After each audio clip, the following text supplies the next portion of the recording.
And he would say, no, you are. I've hired everyone I can find in this niche to help me, but nobody has done a really good job. And you will, because I've been listening to your show, and it's already better than all the professional coaching that I've gotten from all these other people. And I thought, well, okay, that's a really high compliment. All right, it's going to be $50 an hour, which was like a really great deal for me as a brand new coach who was a college student who was probably not making any money and never had. And he's like, great, okay, here's $2,000. You're on my retainer now, right? I've got you on retainer. I can call you. We'll set up calls. I want to call like every other day or 4 days or something. I can't remember what it was. And you just clock it and you just take it off the balance. And he goes, but first I'm going to teach you some stuff. Raise your prices. You're worth at least $200 an hour.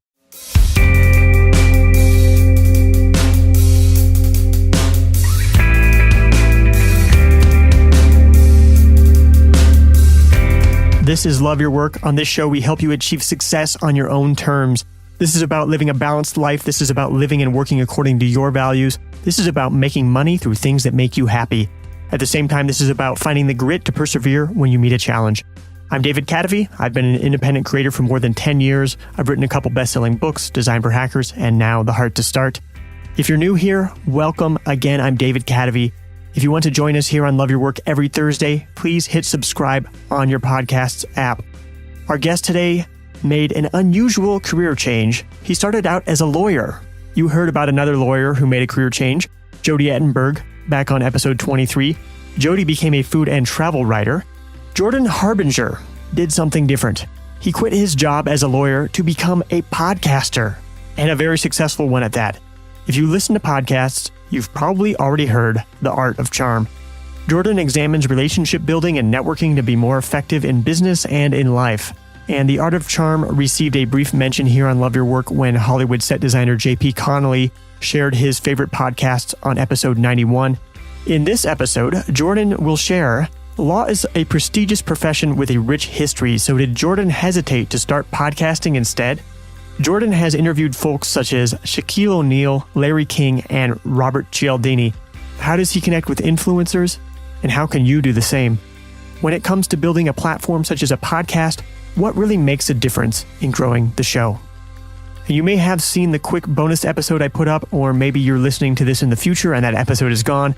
My new book, The Heart to Start, is now available on audiobook on Audible. Just go to cadavy.net/audible. and new customers will get it for free. Since you like to listen to podcasts, it makes sense that you might prefer to listen to The Heart to Start rather than read it. You've heard sample chapters on episodes 104 and 106, so if you liked those, you will love, of course, the whole book. If you're looking for the kick in the pants to get started on that book or startup or album this year, get The Heart to Start right in your ears. Again, that's at cadavy.net/audible, cadavy.net/audible. And we have a new Patreon backer. Thank you, Noelle Demartine. Noelle will be getting a custom RSS feed with early access to episodes and bonus content. This is another sponsor-free episode of Love Your Work. I do hope to have some good sponsors on the show again soon, but I think with the change of the year, many of the sponsors have other priorities at this time of year. Plus, I've also been very busy marketing The Heart to Start. So this episode is brought to you in part by Love Your Work Elite members supporting the show on Patreon. Thank you, Noelle, and all the others. If you'd like to support nourishing and thoughtful media, please join at cadavy.net/donate. Here's Jordan Harbinger.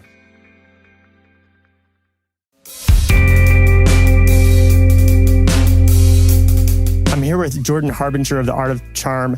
And Jordan, you were originally a lawyer, and then you kind of invented this new profession for yourself with The Art of Charm. Now, going from lawyer to podcaster is a bit of a leap. And I wonder, lawyer is such an established, prestigious profession. Was there any personal identity stuff you had to let go of to change professions like that? Good question. Probably, but I don't really remember because it was 11 years ago. So I'm thinking most likely there was a time where I thought, is this going to be a problem? And, honestly, I was already I think I'd already gone down that path in law school because I started the show in law school as a hobby 11 years ago almost now. And so the kids, because we were all kids at that time, were already making fun of me for that. And I remember getting a call from our, not HR, what would you call it? Career services. And she's like, I see you have a little hobby. It's probably fine, but since you're all over the internet with this, you have to be careful what you do and say. And you should stop doing it when you get hired, because a lot of places, they're not going to want you to do a hobby that they think might look like a business. And I was like, okay, whatever. I don't care about any of this. So I'd already kind of done that. And then when I was an attorney, a lot of my colleagues were thinking that it was pretty cool, because by the time I moved to New York, I was still doing the show, and I'd talk about the topics on the show nonstop. I was always talking about the topics on the show. And then I got picked up by Sirius XM satellite radio, and I'd have to leave every Friday. And since I was a lawyer on Wall Street, I was working, I was working at 7 p.m. on Friday. So I would have my office mate and a couple of other associates at my level. They would kind of cover for me and be like, oh, Jordan, he had to run out for a bit. He'll be back. He always comes in early and stays late, which is, maybe true, maybe not. But basically they would just say, oh yeah, Jordan, he's around here somewhere, if anybody was looking for me that wasn't sort of in on it. And then I would come back to the office at 9 after my show and just keep working. And so they would listen while I was doing the show, and they were in the office, which is kind of funny. So I had identity. I had a split personality for a while, but I'd already chosen one. And then I thought, well, I'll be a lawyer for a few years, and then I'll figure out what I really want to do with my life, What drove you to pursue being a lawyer in the first place? It was one of those things where I go, I want to do something with my life, that's good, and I have to be careful what my job is, because it's your future, and every choice you make now, you make for the rest of your life, those kind of things.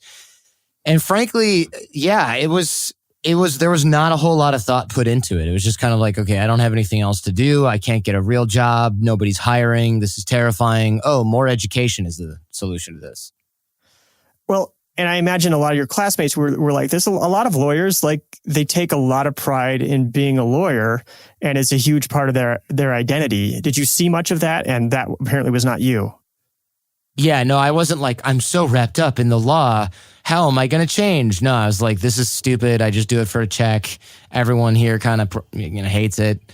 I'm just doing this temporarily. I'm not super worried about this. No, I didn't have any kind of identity crisis. And even my parents, when I switched, they were really supportive. So I didn't have to worry about any of that either, because I think a lot of people, when they switch careers, they have trouble with that. And if they're young, they've got all this outside pressure from people who are like, you don't understand what you're doing. You're so young. You're going to ruin your career. And, it seems like this is important to you now, but really what's important is getting ahead in the law game, and you're going to regret this. I didn't have any of that. So... Oh, I would imagine your classmates maybe gave you a little bit of that, though. Yeah, what was funny is it was only my classmates. It wasn't my colleagues at the law firm. It wasn't my friends. It wasn't my parents. It was people I went to school with. And I just ignored them because I thought, we're law students. Nobody knows what they're going to do. And it was funny because all these people that had made fun of me over and over and over, and they would send me, I could tell they were out drinking some nights, and they would listen to the show or something, because they would send in like fake emails. I need your help, man. And I could just tell that and I would get like prank calls from them. And I just thought, but it was funny because it was kind of designed to bully, but I really just thought these idiots are going to be applying for a job in 5 years. These are not people I want to be like. And after I left law school, a lot of those same people, I'd find them on LinkedIn or something, or they'd add me on Facebook, and I'd be like, hey, how are you? Oh, I'm good. I got out of the law game 3 years ago, and now I own a bar. And I'm like, oh, interesting. And I don't say, of course, after that, gee, that's interesting because you gave me unending shit for doing something I actually liked while we were in school. But, you figured out 5 years later that law was never for you. So who's the jackass now? I didn't say that. But what I thought was, oh, okay, well, that all came full circle, except for you lost a half a decade of time. So you were starting the podcast while you were in law school? Oh, yeah. It was 2 years before I graduated, maybe a year and a half. We started the show already because we had heard from a lot of people, career services, the places we were doing internships with, that it was all about relationships, but nobody knew what that meant. It was all like collect business cards and go to mixers and all this like networking advice from people who don't network or who supposedly teach other people how to network, those kind of things. And I was like, I'm pretty sure that going to mixers is not something that anybody does who has anything else going on. And I noticed that when we were told by HR to go to mixers, nobody would go. And the partners would be like, no, we're not doing that. And they would say, let's go to this different bar and hang out with each other. And I'm like, oh, okay, this is kind of bonding is better than networking. So I thought, all right, I got to learn how to do this, because if I'm hanging out with all my colleagues at some bar or steakhouse, I feel slightly uncomfortable and I don't have an agenda. I don't know what I'm doing.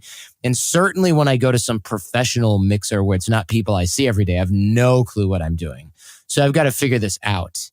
And that turned out to be the essence of what I was looking for, because I remember also looking this up online and finding classes like Dale Carnegie classes or professional networking by this HR company. And our law firm had paid for these courses to go learn how to network and create opportunities. And they were garbage. I mean, it was like sitting in the YMCA in a circle with folding chairs where they just had an AA meeting the night before. Like picture this, linoleum floors, and you sit in a circle and somebody with an ill-fitting suit who's about 70 pounds overweight is like, everyone go around and introduce yourself and talk about why you're here. And it was the most pathetic situation in the world. And I remember going to these sort of like $20 seminars, and some of them were really expensive because they were paid for by the firm. I mean, we're talking thousands of dollars. And it was like, you need to have a firm handshake and look people in the eye. And there was at one point when I stopped going, I was walking home and I was thinking, if people don't like me or don't like someone else, it's not because I don't have a firm handshake and I'm not looking them in the eye. This is ridiculous. This is like my grandpa telling me how to meet women or something. This is not accurate information. This is just the blind leading the blind. This guy who's running this networking group probably wakes up every morning and is like, if I have to run another networking group, I'm going to jump off the roof. These are not real high performers teaching other high performers. This is like I said, the blind leading the blind. It's just weak and pathetic in a way. And so I started to read all these psychology books and get interested in what actually is working and applying those things. And that's what The Art of Charm started out as. This was what's actually working, what are high performers actually doing, not this dumb pamphlet that you saw at the dentist's office about how to be more charismatic or persuasive. What are people really doing? Let's break this down and teach this in a way that makes sense. And that was what made sense to me and my business partners. And that's what we focused on. And then we started interviewing the creators of these works, the authors, the designers, the teachers, and things like that. And that's what became the Art of Charm podcast, but was getting the real high performers, the people who were skipping the BS networking mixer, finding out what they were instead doing with their time. And nobody was talking about this at the time. And when it comes to this social interaction stuff, do you consider yourself a natural for that, or have you learned a lot along the way yourself? No, I was definitely not natural. I was introverted, quiet, shy, and we invented a lot of drills and exercises because what we were finding was a lot of high performers and a lot of authors and writers and creators in this area were saying things like, just put yourself out there. And I'm like, okay, I don't know what that means. Because when I put myself out there, I stand in the corner with a drink in front of my chest. So the answer is not put yourself out there. And they're like, just when you go out, just talk to everybody. I'm thinking that's like an NBA player saying, look, you need to get taller like now, because that's going to make the game easier for you, right? That's unrealistic. Nobody knows how to do that. So put yourself out there is not actionable advice. So I had to go in, figure out what was actionable by testing things that people were saying. and creating actionable advice based on it. So, put yourself out there. Great. Okay. So every time I go out there, I stand there with a drink in front of my chest. Oh, just talk to everybody. Well, shoot, that's terrifying. Let's see, who's easier to talk to?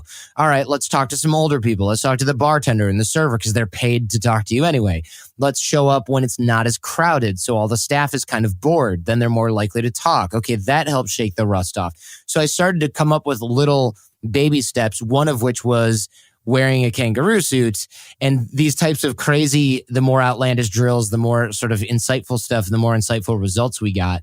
And that's when people started to notice me around Ann Arbor, which is where I was at the time at Michigan, and started to really figure out what was happening. And then other people would say, hey, you're doing this stuff and I'm kind of getting what you're doing, but can you take me through the curriculum as well? And I was like, curriculum? Are you kidding me? I'm just trying to shake the rust off so I can use this in my professional career. What curriculum are you talking about? And that's kind of when I had people start to pay me for coaching. Did you have any personal resistance to getting paid for that? Yeah, actually I did. It was a lot of, well, I'm not a real coach. And people would say things like, that's okay. Well, no, you don't understand. I've never taught this before. That's fine. Just show me what you're doing. That's valuable. And I remember one guy who was a mortgage banker who had been making millions of dollars. He had called us and he was like, hey, I know you do phone coaching. I'm in California. And I was like, well, I'm not a real coach. Or no, he said, please do phone coaching. I'm in California. I can't come meet you in person. And I said, well, I'm not really a coach. I don't know if I can do this. He discovered you from your podcast? Yeah, he discovered us from the podcast. And he said, no, you are a coach. You just don't know it yet. And I thought, okay, that's all dandy, but I'm not. And he would say, no, you are. I've hired everyone I can find in this niche to help me, but nobody has done a really good job. And you will, because I've been listening to your show and it's already better than all the professional coaching that I've gotten from all these other people. And I thought, well, okay, that's a really high compliment. All right, it's going to be $50 an hour, which was like a really great deal for me as a brand new coach who was a college student who was probably not making any money and never had.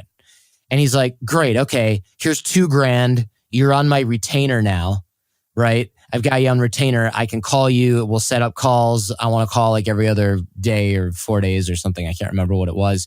And you just clock it and you just take it off the balance. And he goes, but first I'm going to teach you some stuff. Raise your prices. You're worth at least $200 an hour. So I raised the price and he's like, no, not for me, for everyone else. I'm getting $50 an hour. I was like, damn it. So I got schooled by this businessman who was having me teach his sales teams and all this. And I'm like, I'm not a real coach. And he's like, look, what you don't understand is that a lot of these other coaches are just winging it and your stuff actually works. Charge what you're worth. And that took me a while to understand.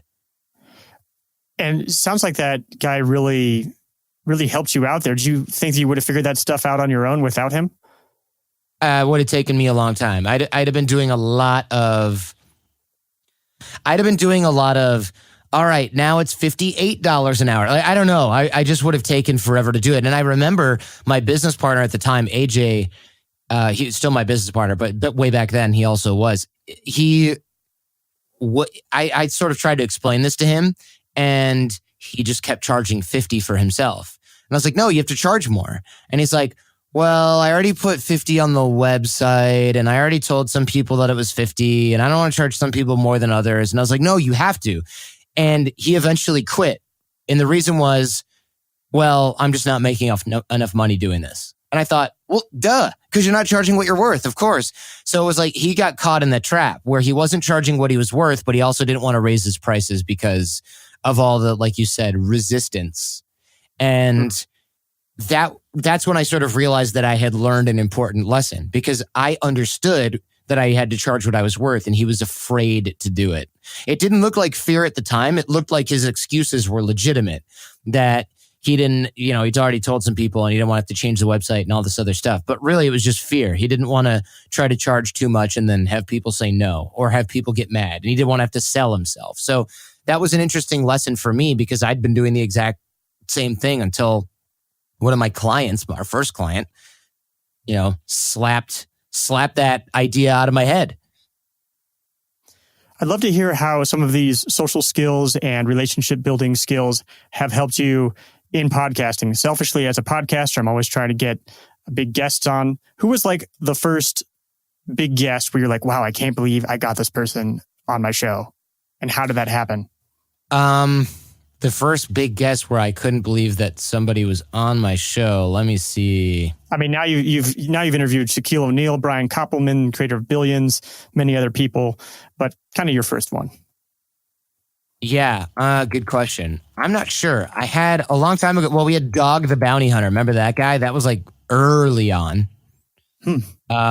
That wasn't really a big deal, but at the time he was on TV. So I was like, wow, it's a celebrity. There's a celebrity. So were you here. nervous before that interview? Yes, I was. And I thought, wow, that's kind of crazy. I can't believe this happened. But then, years go by and you get some people here and there and you're not that impressed.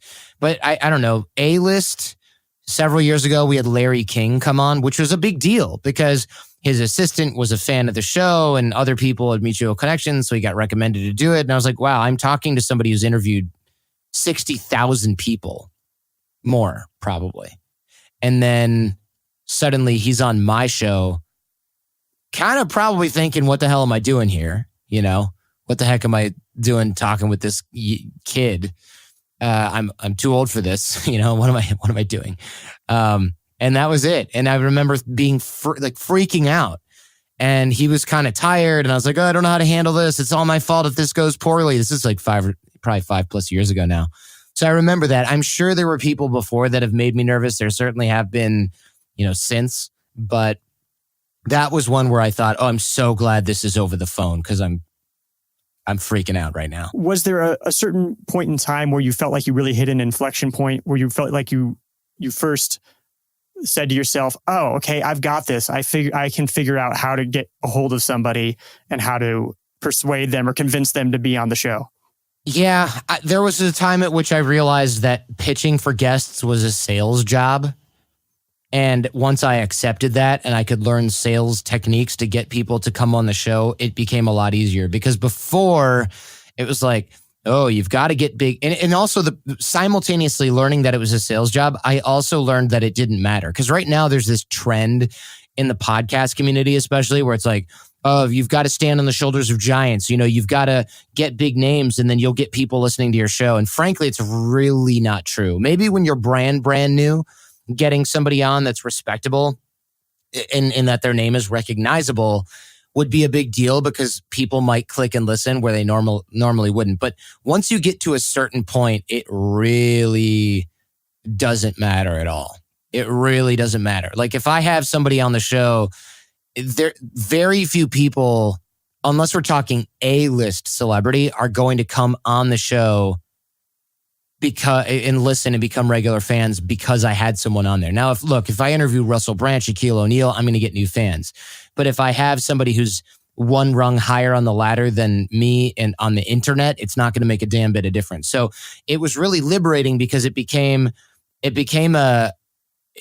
simpler for me to get guests that mattered because I didn't have to get super famous people all the time, no matter what, to come on the show and do this and that for me. And I also knew that since it was a sales job in the first place, I could figure out how to create a process to solve the problem. Does that make sense? Yeah. So how do you go about thinking about that? The process through which to get in touch with them and then also to pitch them in a way that makes them want to be on the show.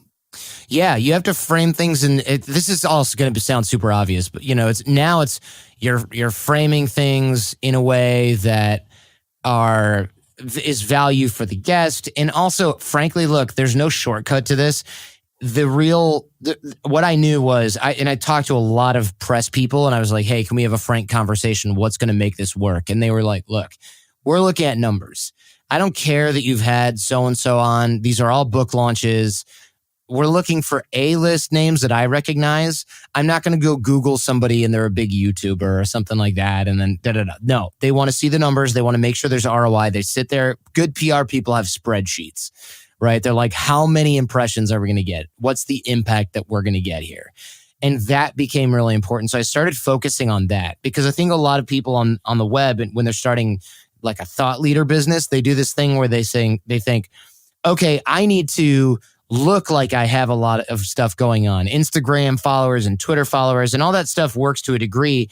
It might get a press person to open your email, or it might get a really amateur press person to think that you can do the job. But truthfully, they're going to look at the numbers that you bring on the show. And it works. There's a lot of people right now that they have all these big YouTubers on there, and they seem to be everywhere, and they've released 2 books. You know, they got their Amazon bestseller and they've got their Instagram channel, but really they're kind of going through the motions. If you look at their guest roster though, they're still having a hard time booking really top level talent because they haven't worked on their craft a lot. And those people also have really good press and really good assistants. And those people can see through somebody who's building their online influencer business. And they're going to see that they can start to tell the difference between smoke and mirrors and the real deal. So I started focusing on the real deal, which is how many people listen to each episode of the show. That's what matters for people that really know what they're doing. So I focused on that. And I didn't worry that I didn't have an Instagram account that was super active. And I didn't worry that I didn't have a YouTube channel. I focused on what they actually cared about, not what would make me look cool at the next conference. Okay, so the obvious stuff for our listeners, whether they're trying to get somebody on a podcast or whether they're trying to connect with somebody to get mentorship or something like that, is obviously to think about it from the perspective of the person that they're talking to. And in some cases, such as with the podcast, they're talking to somebody who's a PR person, has a spreadsheet, is looking to gain a certain number of impressions, and you have to make that sales pitch and convince them through that. Yeah. And also, look, I did that whole thing where it's like, okay, first I'm going to get somebody that's my friend. Then I'm going to get somebody that's an author that sees that I had my friend on and they're going to do it. And then I'm going to get a bigger author and a bigger author and a bigger author. And then eventually an A-list celebrity. And to a certain degree, that may work. But really what would work is if you created a show that was much more valuable, that created a lot of people interested in it and created interesting content for them to listen to. So right now, it's funny because you might look at an episode and think like, oh my gosh, you had this famous person on the show. It must get a ton of downloads.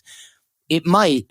But what might get even more is somebody that no one has ever heard of that my audience loves. So I had a friend of mine who is the head of the FBI behavioral analysis unit. I had him come on the show. That was a much more popular show than a show I did with this person who's an expert marketer and is all over YouTube and has a ton of followers. More people downloaded, listened to, and enjoyed the show that I did that was useful. And I just kept doing those. And now, of course, then I get Shaquille O'Neal. Then I get Russell Brand. Then I get Stone Cold Steve Austin, whoever, name it. They want to see the numbers. They don't really care that somebody they consider to be 5 rungs lower on the ladder also did the show. Sure, there's a little credibility there, but not really. They just want to sell copies of their book or whatever it is that they're promoting. And that's what matters. And they want to do it with an audience that's smart and educated. I'd love to dig in on this so much more, but our time is obviously really limited today. So thank you so much for being on the show. Where can people get more of you, Jordan Harbinger? Sure. Yeah. You can look for the Art of Charm podcast anywhere that you get your podcasts. That's the Art of Charm podcast. My name is Jordan Harbinger. You can also go to theartofcharm.com. And there we have challenges and a lot of resources for people to get outside their comfort zone, create networking connections, build relationships. I mean, you name it. We are all about walking the walk. Jordan, thank you so much. Thank you.